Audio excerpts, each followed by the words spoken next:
exclusively on ESPN Plus. UFC 313, Saturday.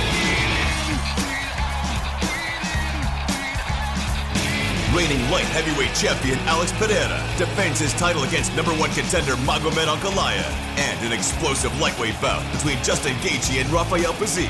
UFC 313, Saturday at 10 p.m. Eastern. Buy it on ESPNPlus.com/PPV. At T-Mobile, our critical mission is providing unparalleled 5G coverage for when connectivity is mission critical.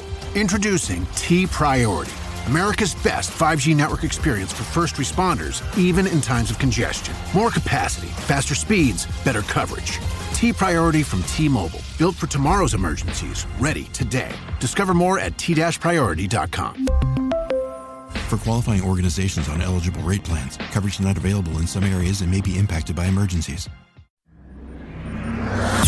Hello, Americans. Stand by for news.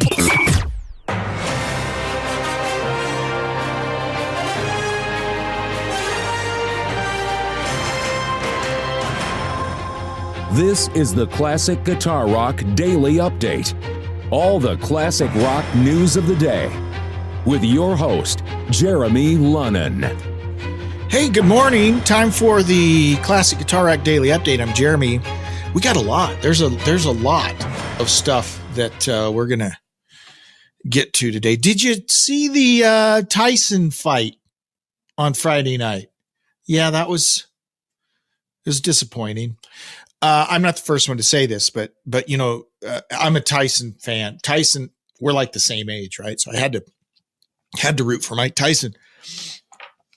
But Jake Paul was in a difficult situation, right? Because if he wins, yeah, you beat up on a 58-year-old man. If he loses, you got beat by a 58-year-old man. So, but he did make tons of money. So he's probably okay with that.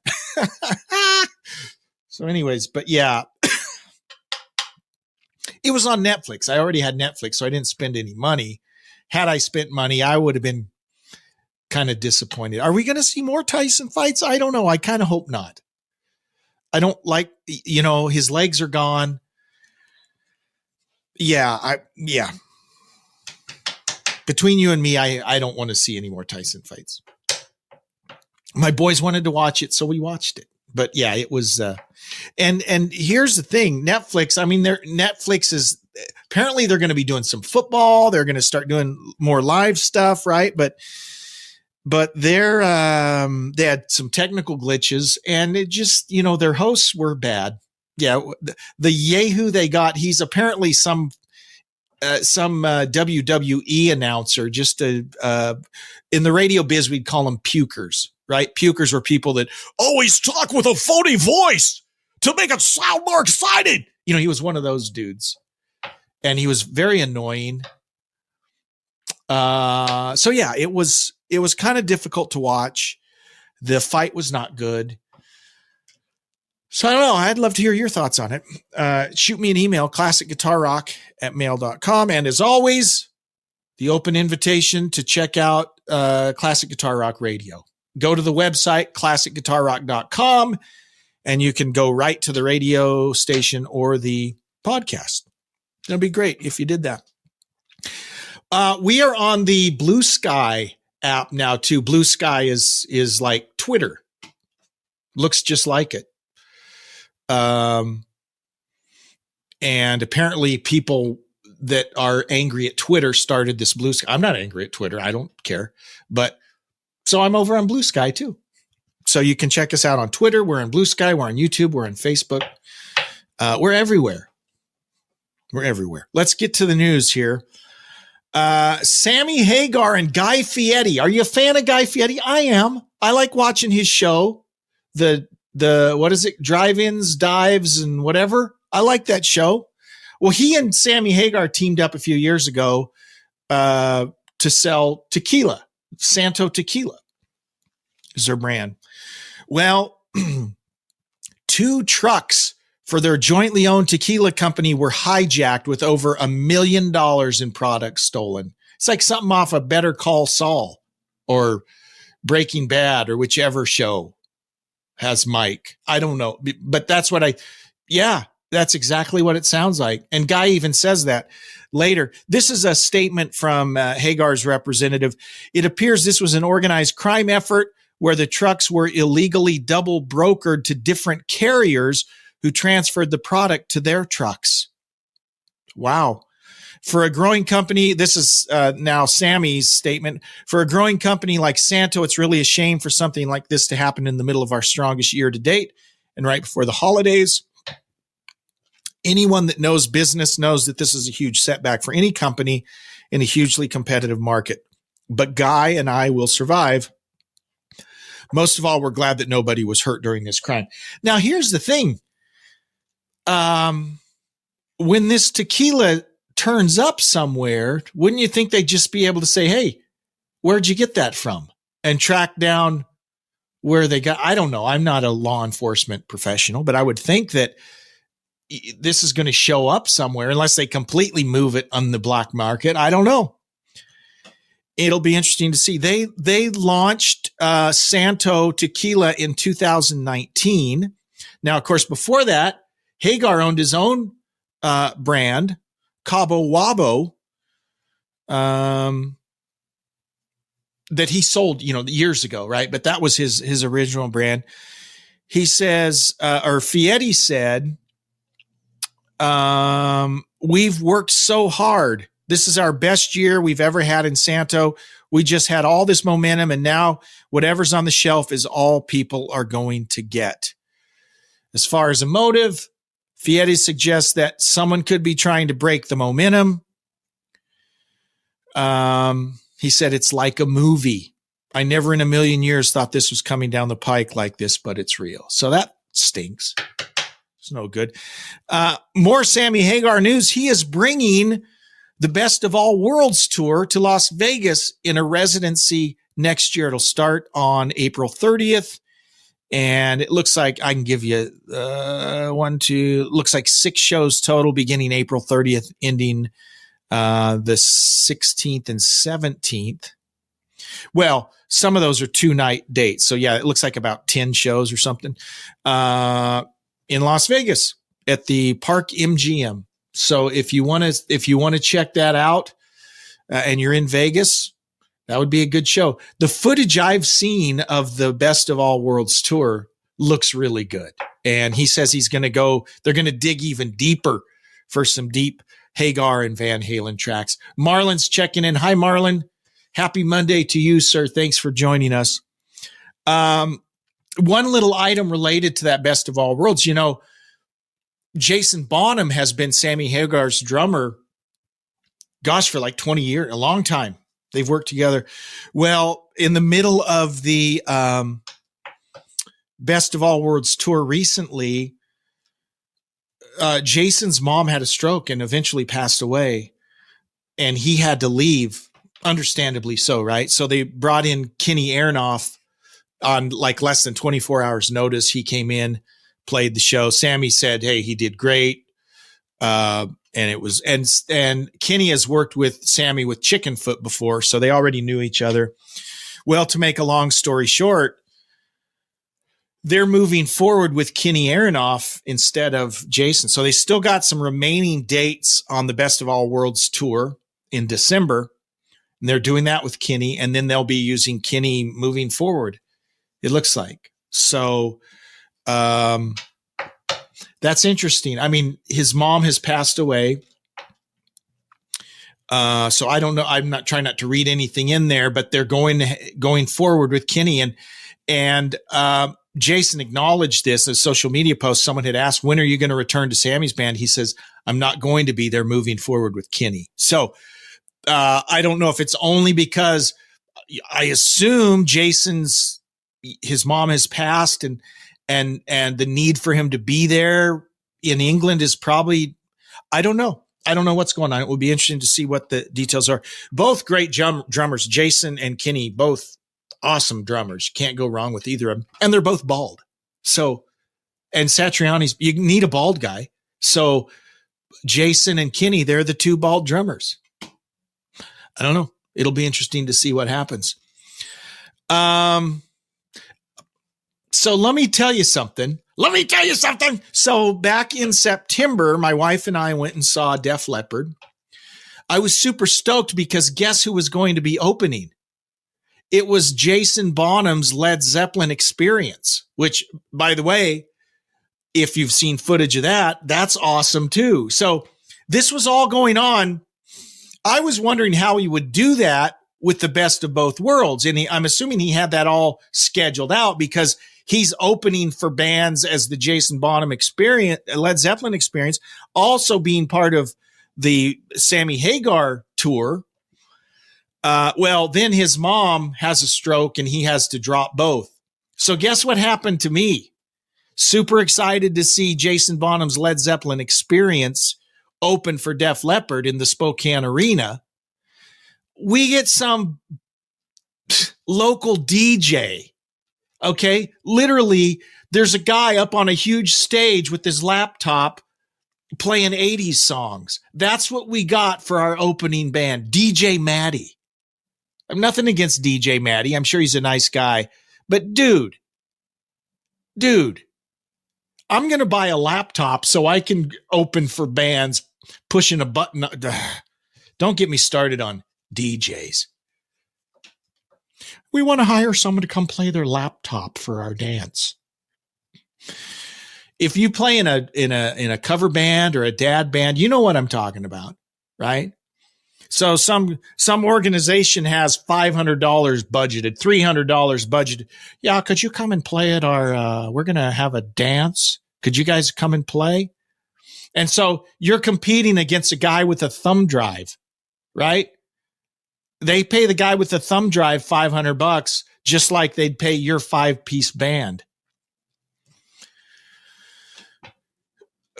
Just a tip. Yeah, you're way better. I would rather see a bad live band than a guy with a thumb drive. I'm just saying that.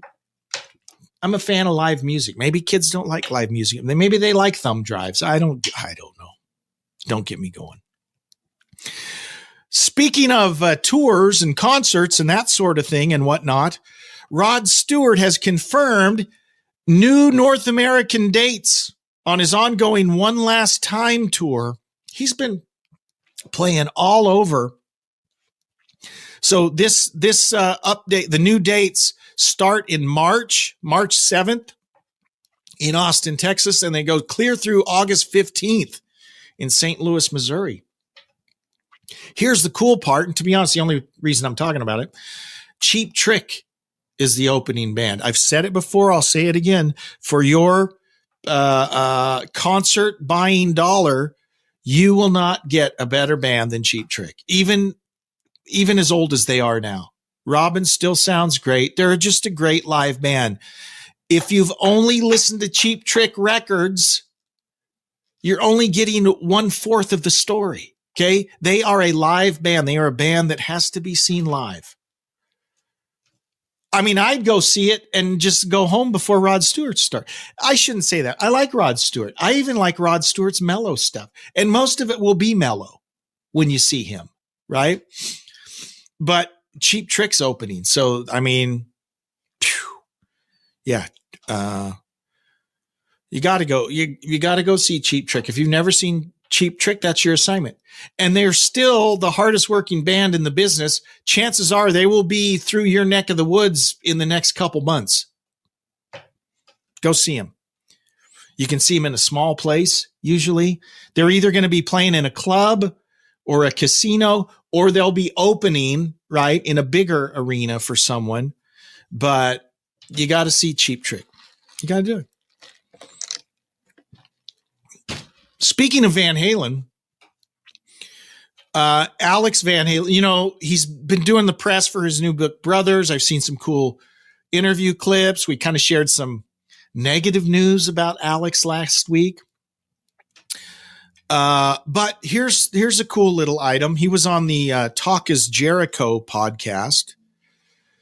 And he says that there are 3 or 4 albums worth of unheard Eddie Van Halen music currently sitting in the vaults. Alex says, quote, on the end of the spectrum is the fact that little licks don't make a song. On the other end of the spectrum, some of those licks are so unbelievably powerful. It's too bad that they ended up in the back of the vault rather than being records.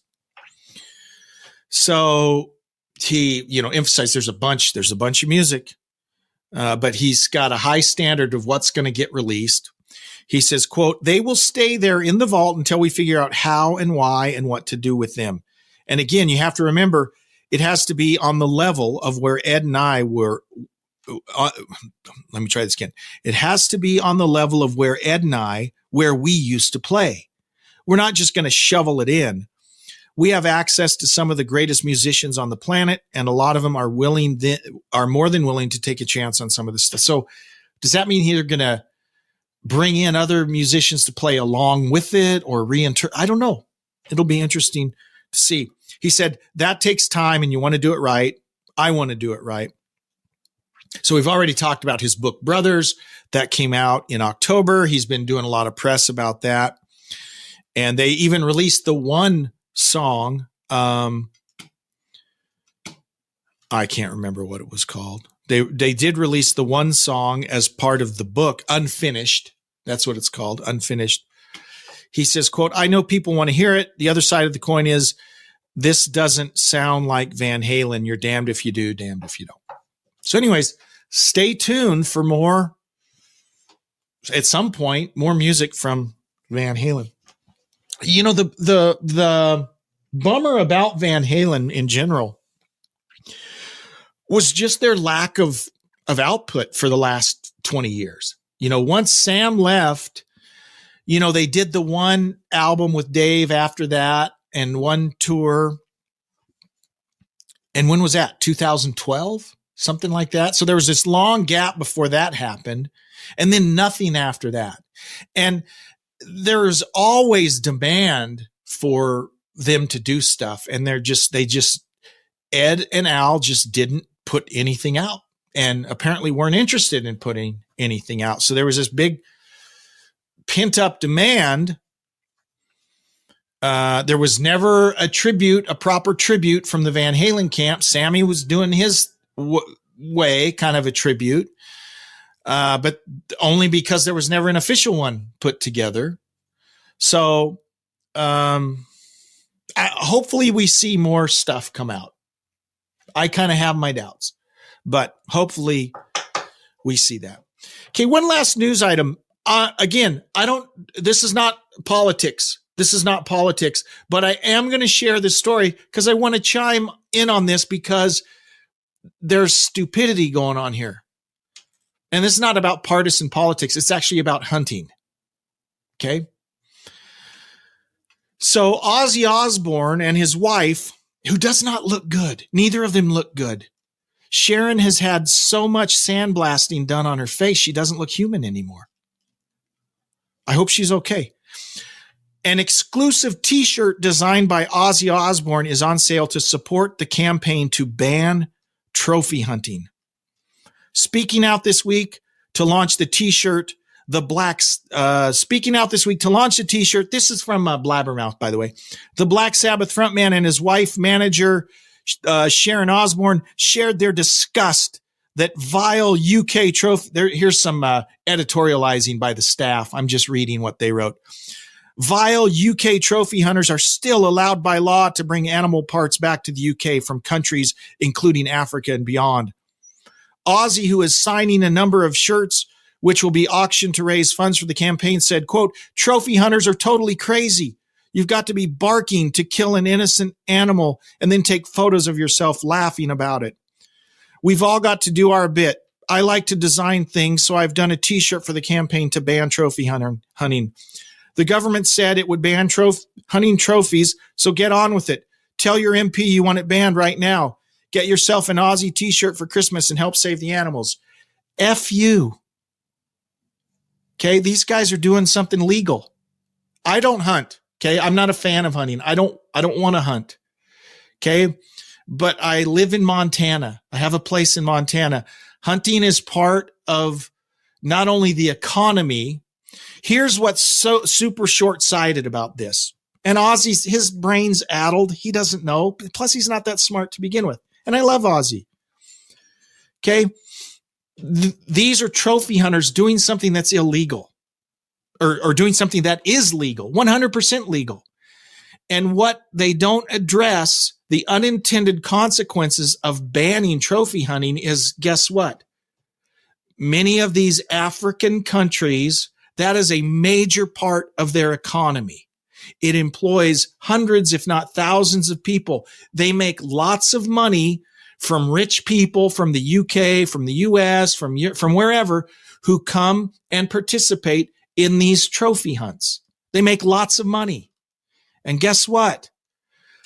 Hunting is necessary to keep animals healthy. Okay? This is akin to people who are opposed to anyone ever cutting down a tree. Okay? They're idiots. They don't understand what they're talking about. They see a picture of a dead lion and they get all sad. Well, I don't want to shoot a lion. I don't want to shoot any animal, but that's not the point. This is a legal activity. People go pay thousands of dollars to do this. The governments of those countries make lots of money doing it. It's a major part of their economy. And so some rich movie star, because he does not like it, wants to have it banned. How about if you don't like hunting, you don't go hunting? This episode is brought to you by Coffee Mate. After watching this season of the HBO's original series, The White Lotus, this is the tropical getaway I needed. One more pina colada, please. Hey, you're not on mute. Oh, I thought I was in paradise. Turns out it was my Coffee Mate. Coffee Mate pina colada and Thai iced coffee flavored creamers. Inspired by the newest season of HBO's original series, The White Lotus. For the love of coffee. Try now. Does it ever feel like you're a marketing professional just speaking into the void? Well, with LinkedIn ads, you can know you're reaching the right decision makers. You can even target buyers by job title, industry, company, seniority, skills. Wait, did I say job title yet? Get started today and see how you can avoid the void and reach the right buyers with LinkedIn ads. We'll even give you a $100 credit on your next campaign. Get started at linkedin.com/results. Terms and conditions apply. Okay, there's lots of things I don't like that people do. I'm not going to try and ban. You know what? I don't drink. I don't drink at all. I don't smoke. I don't do any of that. But some people do. And guess what? It's completely legal. I'm not going to stand up and try and get that banned. I'm very disappointed in Aussie being so stupid about a topic like this. If you don't like hunting, don't hunt. Don't look at pictures of people hunting. Okay? This is a legal activity people are doing. And by the way, the single biggest donators or contributors to ecology funds and wildlife funds are, guess what? Hunters. Okay? The funds that come from hunting, more than from any other group of people that help with conservation efforts and wildlife management, is hunting. Hunting is necessary to have healthy wildlife. Okay? So if you don't like hunting, don't hunt. But just keep your trap shut, Aussie. You're wrong on this. Okay? If you're opposed to hunting, don't hunt. Okay? Just very short-sighted. And let's say they get it banned. Okay? Now what are these companies that make, or these countries that make lots of money from trophy hunts? What are they going to do now? Aussie, are you going to chip in the money to support these families now that won't have it anymore? I don't know. Marlon says, I assume they are opposed to Ted Nugent's ranch in Texas too. I'm sure they are. They're probably just opposed to hunting. And yeah, it bugs me because I'm from a hunting state, right? Hunting's a big part. A lot of people hunt. Like I said, I'm not a hunter. I don't really have a desire to hunt. I could totally just shoot white-tailed deer all day long from my place in Montana. They're all over the place, right? And Taxilla says, so the dude that bit the head off a bat wants to protect the animals. That's a good point. Anyways, I didn't mean to go on a rant.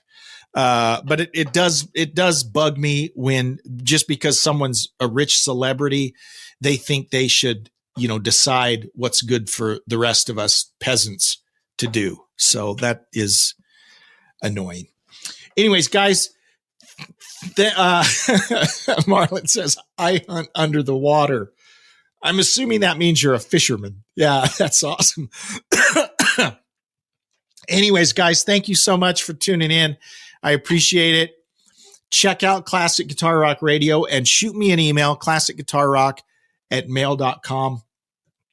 We'll do it again. Here's my commitment. I'm going to commit to you right now. We're going to do it again tomorrow. Okay. We'll do another update tomorrow. Thanks so much. See you later. Live long and prosper. Bye-bye.